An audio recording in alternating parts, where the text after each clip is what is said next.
박앵커님, 이 여론조사를 뭐 100% 믿을 것도 없지만 여론조사에 나타난 그 추세 자체를 또 무시할 수도 없는 것이 현실 아니겠습니까? 역대 선거 중에서 그 여론조사 믿을 거 못 돼 그렇게 주장하는 측이 대선이고 총선이고 이긴 적이 한 번도 없습니다. 제가 기억하기로는. 지금 뭐 언론에서 이렇게 보도한 걸 보니까 최근에 10군데 그 여론조사 기관에서 대선 후보 여론조사 이것을 압축을 해서 비교를 해놨던데, 어쨌든 김문수 후보가 이재명 후보에게 8%에서 최대 22%까지 이렇게 뒤지는 걸로 나와 있고, 이 종합을 합친 것을 보니까 이재명 49.27, 김문수 35.50, 그래서 13.77%가 뒤져 있고 이준석은 7.47입니다. 만약에 김문수와 이준석을 합친다면 42.97이 되고 거기에 뭐 황교안이라든가 또 구주와 이런 사람까지 합치면은 한 44, 5% 이렇게 되지 않겠느냐. 그렇다고 한다면은 지금 한 4% 정도, 5% 정도 이렇게 단일화가 다 뭉친다고 한다면은 될 수가 있는 것 아니겠느냐 하는 기대를 가져보는데. 자, 한동훈 전 후보가 그 후보들 우리 선배님 말씀하신 것 중에 또 선을 그어놨어요. 황교안 구주하고 합치면 안 되고 중도 확장을 해라. 그러니까 여러 이 단일화는 다 합치는 거는 또 한동훈 전 후보는 반대예요. 그러니까 구주와 자유선 통일당 세력이나 황교안 부정선거만 주장하시는 황교안 하고 합치면 안 된다는 게 전제 조건에 또 들어가 있어요. 아니 그러니까 이런 사람들 어떻게 보면 좀 극단 세력이라고 지칭하는 사람들과 합치는 것보다는 오히려 중도층한테 그렇죠. 확장할 수 있는 그런 정책이라든가 비전이라든가 그런 사람들을 내세우라는 것이죠. 이쪽은 기껏 합쳐봤자 1, 2%뿐이 안 되지만 그렇죠. 지금 네. 무당층만 해도 유보층만 해도 17에서 한 26%까지도 있더라고요. 그러니까 그쪽으로 가야 한다. 지금 중도층에서는 이재명과 김문수 후보가 MBS나 갤럽을 봐도 거의 하프 게임입니다. 그렇죠. 그러니까 한동훈 후보는 이 사람들하고 하면은 오히려 중도층이 달아나 버린다. 그 이야기니까 그 틀린 말은 아닌데, 문제는 이 여론조사 전체적으로 이렇게 종합한 걸 보더라도 뭔가 돌파구를 마련해야 한다. 그러니까 현재 선거 판세를 뒤흔들 수 있는 뭔가 빅카드랄까 히든카드랄까 이런 걸 좀 내놓아야 할 때가 아니냐는 그런 지금 기대랄까 그런 것들이 지금 당 내외에서 많이 나오고 있는데, 하늘에서 뚝 떨어지기는 어렵고 그중에 이제 하나는 과연 이준석과의 단일화가 이것도 어쨌든 이번 대선 전에 가장 큰 변수가 아니겠느냐. 그러니까 이준석 후보가 대선 전에 돌입하기 전에는 그런 얘기를 했어요. 나를 당에서 축출한 데 대해서 당시 관여했던 의원들이 전화도 해왔고 일부 덜어 사과도 했다. 그래서 저는 그때 그 보도를 보고 대단히 희망적인 생각을 해봤어요. 이 사과를 하고 어쨌든 이준석 후보는 한때 귀중한 국힘의 자산이었습니다. 지역 대선 직후에 치러진 지방선거에서 오세훈 현재 서울시장을 사실상 당선시키는 결정적인 역할을 했지 않습니까? 그렇죠. 그 당시에 뭐 오세훈 시장이 한 얘기가 있어요. 자기가 선거를 많이 치러봤는데 젊은이들이 자발적으로 내 유세 버스에 올라서 나를 위해서 이렇게 연설을 하고 구호를 외쳐주는 걸 보고 눈물이 났다. 자, 그게 왜 눈물이 났을까요? 이준석 당시 대표의 역할이라는 것을 인정했던 거죠. 참 그때가 돌이켜보면 국민의힘에 어찌 보면 화양연화이기도 했었다. 그 기억나실 겁니다. 그래서 이준석 대표가 단단히 사실 마음이 지금 화가 나 있잖아요. 다른 것도 아닌 어쨌든 그 성 문제를 가지고 본인을 축출했다는 그 앙금이 당연히 짙게 자리 잡고 있고 또 그것이 풀리지 않았는데, 그 아까 말씀드린 대로 그 당시의 의원들이 전화해서 그때 미안하게 생각한다. 지금 생각해보니 참 잘못했다. 난 이게 잘 풀릴 줄 알았어요. 그런데 이제 이게 자꾸 그 국민의힘의 모습이 참 이렇게 어떻게 보면 개혁신당이 추구하는 신보수의 모습을 네. 아까 명분 말씀하셨잖아요. 네. 한동훈 전 대표의 말씀에도 저는 당연히 일리가 있다고 보는 게 지도자가 나서기 위해서 리더가 나서기 위해서는 명분이 필요하다. 네. 예전에 뭐 삼국지나 초안지, 열국지 같은 데 보면은 그 군사를 일으킬 때 항상 명분이 있어야 된다는 말이 나오지 않습니까? 그 유명한 출사표도 그게 뭐 이 요새는 정치적으로 잘못 쓰여가지고 출사표를 던진다 이런 표현 쓰는데 그거 전혀 잘못된 표현이죠. 표라는 것은 신하가 군대를 일으켜서 싸우러 나가기 전에 황제께 올리는 글을 표라고 합니다. 군사를 일으키기 위해서 황제께 올리는 글이에요. 출사표를 올린다가 맞는 거예요. 출사표를 황제에게 던집니까? 그런 표현 잘못된 건데 그런 것처럼 그 명분을 줘야 된다라는 데 동의를 합니다. 저는 그 다급한 마음에 한동훈 전 대표가 그 명분을 따지시기보다 급하니까 우선 도우시면서 하면 안 되겠느냐. 난 그 얘기를 말씀드린 건데 한 전 대표도 당연히 수많은 지지층이 있고 본인의 정치 철학과 신념이 있는데 그런 명분이 전혀 주어지지 않았는데 뭐 예를 들어 3개를 원했다 그러면 한 뭐 그중에 중요한 1개 정도는 김문수 후보가 좀 결단해서 보여줘야 나도 움직인다. 맞다고 봐요. 순리에 맞게. 그래서 그렇게 하시는 게 좋은데 지지율로 더 주저앉으면 이게 그냥 완전히 진짜 힘이 빠져가지고 이게 싸울 그 기본적인 힘도 빠지지 않을까 하는 그런 걱정이 지금 많습니다. 따라서 여기서 모멘텀을 좀 만들어야 된다. 대선 16일 뭐 이게 사실은요 20일부터는 재외국민 투표가 시작되고 사전 투표까지 감안하면 본 투표일이 17일 남고 이랬다는 거지 사실상 보름밖에 안 남았어요. 며칠 안 남았죠. 예, 그러니까 저 한 2주밖에 안 남은 겁니다. 그래서 빨리 되도록 아니 지면 모든 게 끝인데 여기서 좌고 우면을 하고 이럴까 저럴까 이러자니 누가 바치고 저러자니 누가 참 눈에 밟히고 이래 가지고는 아무것도 할 수가 없다. 그러니까 이 경제학에도 나오는 용어입니다. 기회의 비용. 하나를 얻으면 하나를 포기하는 거예요. 이 둘 중에 하나를 선택하는 겁니다. 우리의 모든 행동, 정치 행위도 알고 보면 초이스, 선택인 거죠. 그러니까 누구의 어떤 것을 선택해야 이 대선전을 승리로 이끌 수 있는가를 지도자는 생각해 주는 것이지 둘 다 같이 얼음과 석탄을 같이 갖고 갈 수는 없는 겁니다. 하나를 버려야죠. 그래서 그 결단은 오직 리더, 지금 국면에서는 김문수 후보만 할 수 있다. 김문수 후보님의 정말 뼈를 깎는 노력. 그분이 원래 대단한 분이잖아요.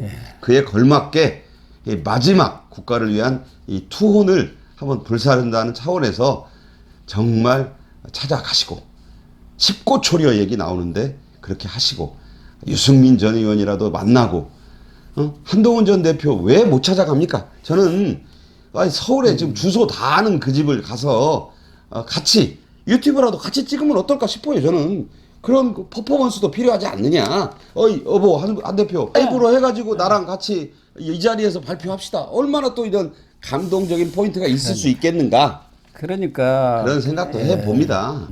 김문수 후보도 오랜 그런 운동권 또 노동운동을 하는 과정 속에서 어떻게 보면은 자기의 신념이라든가 이런 것을 쉽게 바꾸지 못하는 완고한 스타일이 아닌가 하는 느낌도 드는데 그래서 이런 것에 하나의 터닝 포인트가 될 수 있는 것이 뭔가 좀 정책이라든가 비전 이런 문제에서도 뭔가 좀 크게 탁 내세우는 게 없는가.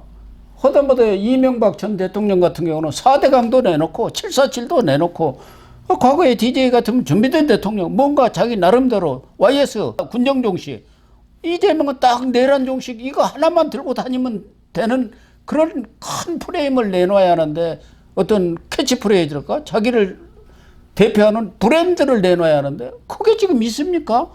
김문수 무슨 얘기를 했지 지금까지? 이게 없다 이 말이에요. 왜 이걸 준비를 못했느냐 이런 얘기가 나오는 거죠. 워낙 그 후보 단일화의 논란에 당력을 너무 소진했다.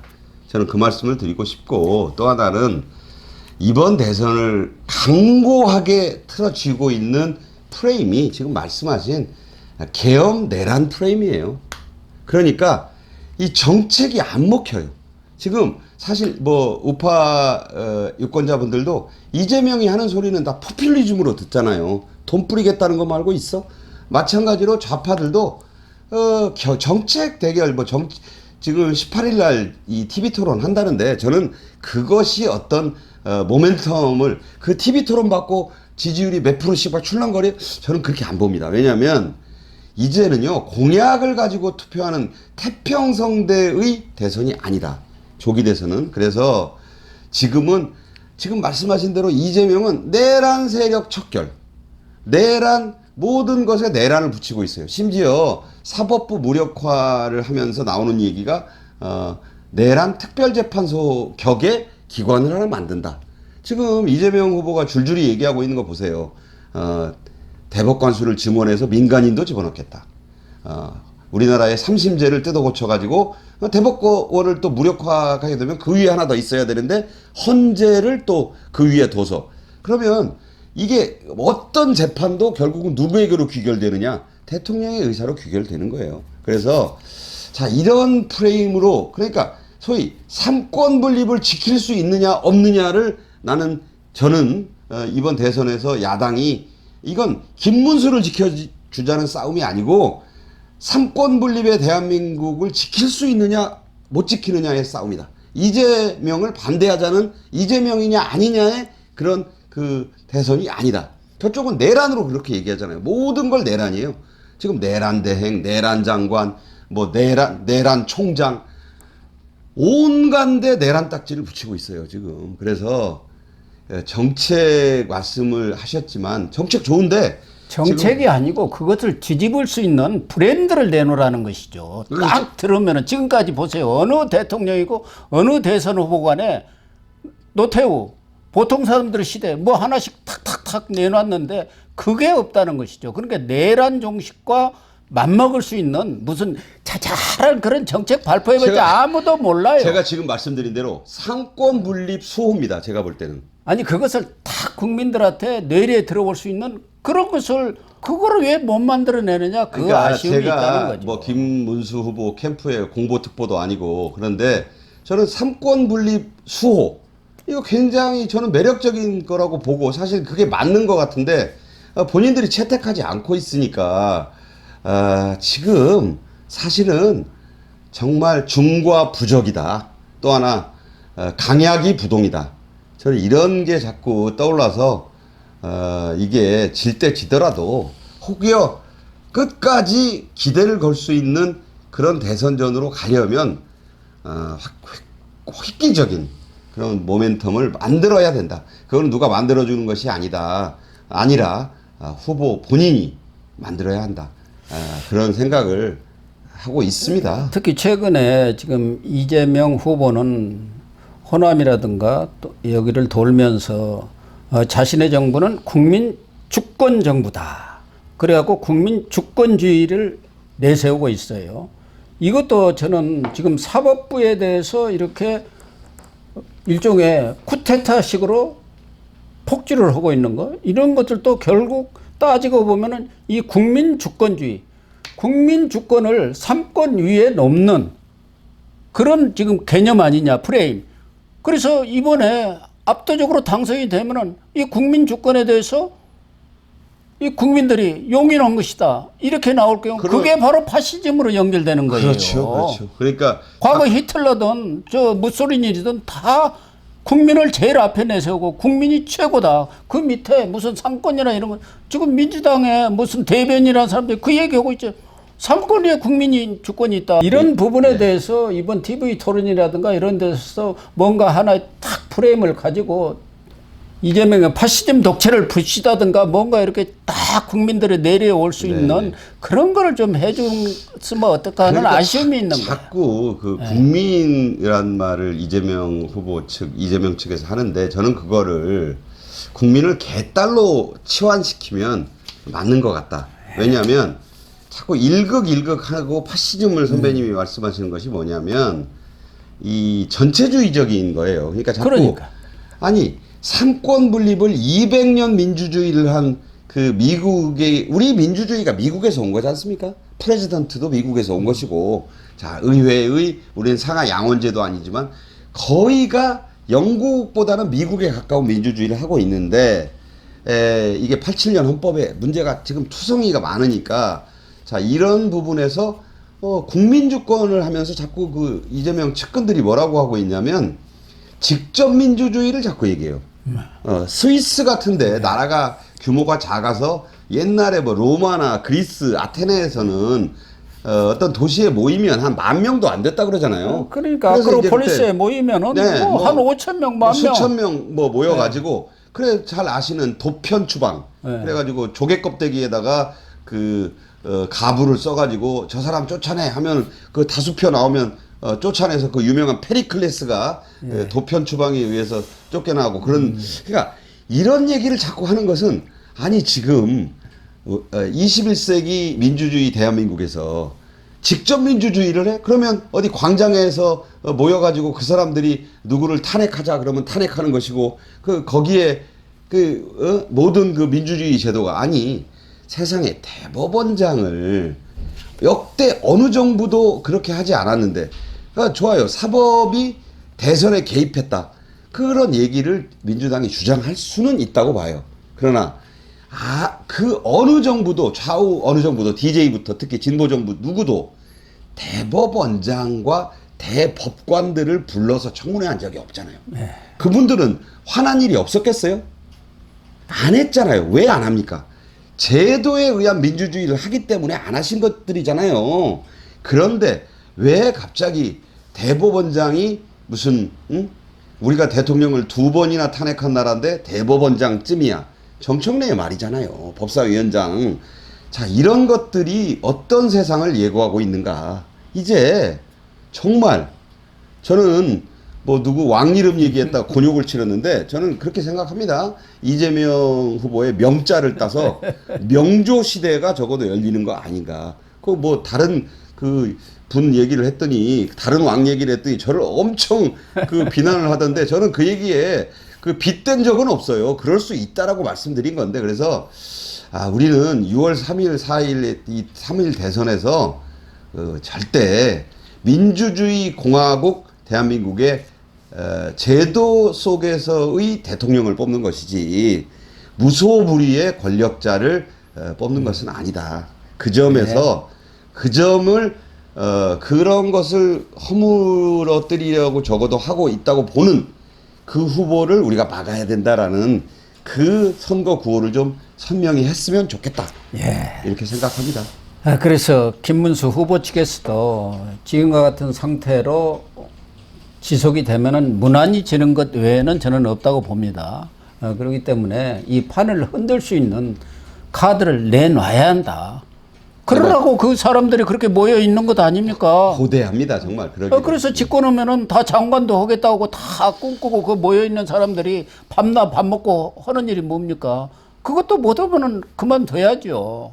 그렇기 때문에 우리 같은 다리를 달라갈 사람입니까? 뭐 그렇지 않은 사람도, 우리 보수 우파 많은 사람들이 애간장이 타는데, 저 사람들이 과연 그쪽에 앉아있는 사람들이 저희들만큼이나 그렇게 절박한가 하는 느낌을 가질 때가 있으니까 이런 얘기를 지금 하고 있는 거예요. 네, 그러니까 107명밖에 안 남은 당에서 열몇 명이 뒷짐을 지고 있고, 이렇게 해서는, 아니 강자가 자중질환을 일으켜야 약자 입장에서 기회가 생기는데, 약자가 자중질환을 일으키니 강자가 보기에, 그러니까 이재명이 가는 곳마다 요새 아주 그냥 거의 만담하듯이 국민의힘을 거의 조롱하지 않습니까? 만담. 그러니까 이재명은 돌아다니면서 자기 힐링하는 것 같아요. 예, 뭐 웃으면서 아주 기분 좋게. 뭐 여기 가서도 덕담, 저기 가서도 칭찬. 이 고장은 또 보수 정치인으로 유명하신 뭐 누구의 고향이고. 그러니까 자기 얘기를 하는 게 아니라 자꾸 보수를 향해 투망을 지금 하고 있어요. 그럼 아까 우리 선배님 말씀하신 이재호 전 의원 같은 분도 지금 그냥 뭐 보수의 그런 분들을 규합이 국민의힘이 안 하니까 그런 사람들, 그런 분들에게 자꾸 투망을 해요. 걸리면 좋고, 뭐 아니어도 나는 관대하다. 나는 이 보수까지 다 아우르는 통합 지도자가 되겠다. 이런 말이 그냥 미소가 끊이질 않아요. 이 지금 입꼬리가 늘 여기가 걸려 있어요. 그러니까 이재명 후보의 표정과 김문수 후보의 표정만 봐도 지금 대선전이 아무것도 모르는 사람이 봐도 누구 외국인 보고 저 이렇게 그림 좀 보여주고 누가 이기는 것 같아요. 당연히 답이 어떻게 나오고 있겠습니까? 그러니까 필사즉생. 자꾸 요새 이순신 장군 얘기 많이 나오던데 사즉생. 죽기를 각오하고 싸워야 살아날 길이 있다. 그런 얘기를 또 되뇌어보지 않을 수 없고 신에게는 아직도 12척이 남아있사옵니다. 상유 12.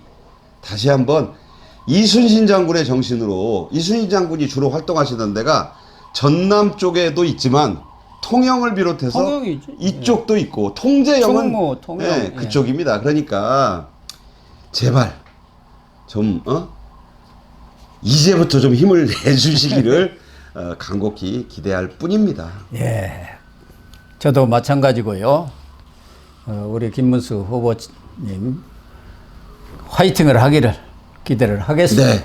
네, 시청자 여러분, 오늘 방송은 여기서 마치도록 하겠습니다. 시청해 주셔서 감사합니다. 감사합니다.